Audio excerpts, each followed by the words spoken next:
Dear students, good morning. Welcome to online class. In the previous video, I taught you the first and second passages of The Last Child of Movement, written by a well-known story writer, Mulk Raj Anand. In this video, I am going to teach you the second and third passage of this lesson. The third passage is from the shower of young flowers, world was entering. See, इस shower of young flowers fell upon the child, छोटे छोटे फूलों की एक फुहार जैसी बच्चे पर गिरी। As he entered the grove, जैसे ही वह ग्रोव मीन्स पेड़ों के झुरमुट के पास में पहुंचा। एंड और फॉरगेटिंग हिज पेरेंट्स, अपने माता पिता को भूलकर ही began to gather the raining petals in his hand, और वह वहाँ पेड़ों के नीचे एकत्रित उन फूलों की पंखुड़ियों को हाथों में इकट्ठे करने लगा। बट लो, लेकिन अरे ये क्या, he heard the queuing of dogs and run towards his parents, लेकिन अरे उसने तो डॉग नाम के पक्षी यानी फाख्ता की क्यूइंग की आवाज़ सुनी और वह अपने माता पिता की ओर दौड़ा हुआ गया। And ran towards his parents shouting, ये चिल्लाते हुए, द डॉग डॉग, अरे डॉग आ गया है, डॉग है, माने फाख्ता एक प्रकार का जो है पक्षी होता, सफ़ेद, बहुत ही प्यारा सा। The raining petals drop from his forgotten hand, और वह हड़बड़ी में जल्दबाजी में भागा तो उसके हाथों से वो पंखुड़ियाँ गिर गईं। कम चाइल्ड कम, आओ बच्चे आओ, they call to the child, और माता पिता ने उसके बच्चे को बुलाया। Who had now gone running in wild capers, जो कि वह दौड़ा हुआ यह माता पिता की ओर दौड़ा हुआ आ रहा था, और तंग घुमावदार रास्ता। और इसमें जो कैपर लिखा हुआ है, capers round the banyan tree, और बरगद के पेड़ की चारों ओर चक्कर लगाने लगा।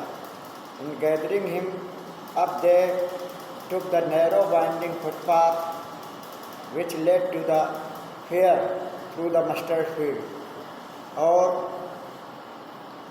वह उस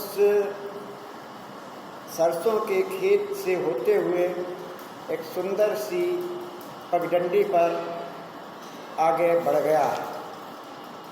As they neared the village, जैसे जैसे वो गांव के समीप पहुँचे, the child could see many other footpaths full of throngs converging to the whirlpool of the fair. बच्चे ने देखा कि बहुत सारे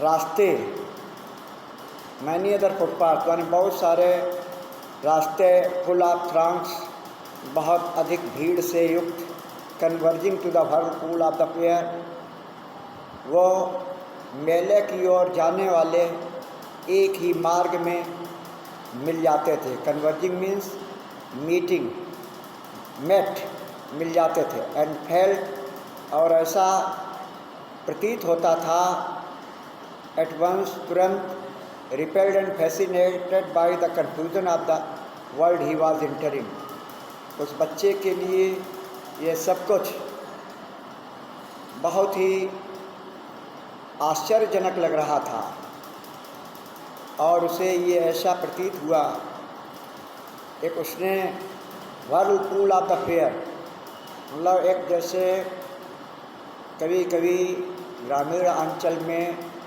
धूल का गुबार जैसा चक्कर काटता हुआ चलता है, तो इस तरीके का उसे धूल का गुबार जैसा दिखा तो वह उसकी ओर आकर्षित हुआ और अब वह उस घुमावदार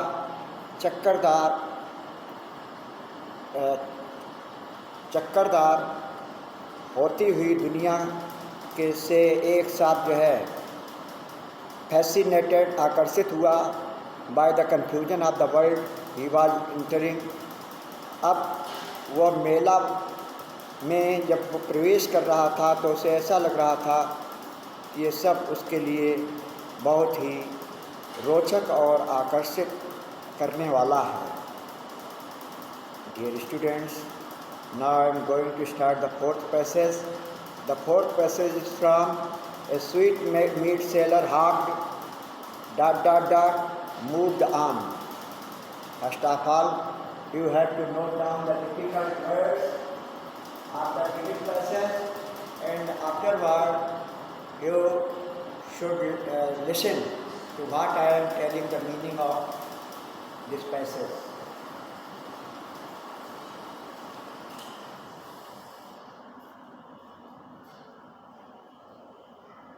A sweet meat seller hogged. आगे बढ़ा तो देखा कि एक हलवाई जो है मिठाई बेचने वाला बहुत ज़ोर ज़ोर से चिल्ला रहा था और कह रहा था गुलाब जामुन, रसगुल्ला, बर्फ़ी, जलेबी, इस तरह से तमाम मिठाइयों के नाम ले करके चिल्ला रहा था। At the corner of the entrance, और प्रवेश द्वार के कोने में, at the corner of the entrance and crowd pressed round his counter, और उसके काउंटर पर क्राउड प्रेस्ड भीड़ बढ़ रही थी। At the foot of an architecture of many coloured sweets, और उसके काउंटर पर तमाम प्रकार की कलर्ड मीन्स रंगीन, स्वीट्स मीन्स मिठाइयाँ, डेकोरेटेड सजाई गई थी, with leaves of silver and gold, चांदी और सोने के वर्क लगा दिए गए, तो उसमें पूरा काउंटर रंग बिरंगी सजी मिठाइयों से सजा हुआ था।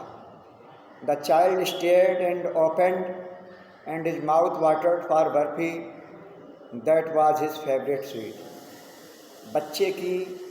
बच्चे ने एकटक आंखें खोल करके उन मिठाइयों को और देखा तो बर्फ़ी देखकर उसके मुंह में पानी आ गया, ललचा गया, क्योंकि बर्फ़ी उसकी सबसे प्रिय मिठाई थी। I want that barfi, slowly murmured, उसने धीमे से कहा कि मुझे बर्फ़ी चाहिए।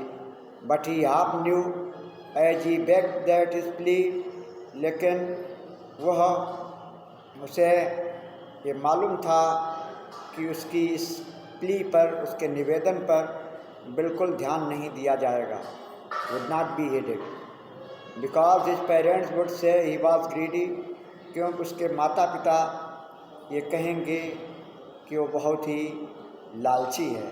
So without waiting for an answer he moved on, इसलिए उत्तर की प्रतीक्षा करते हुए वह आगे बढ़ा।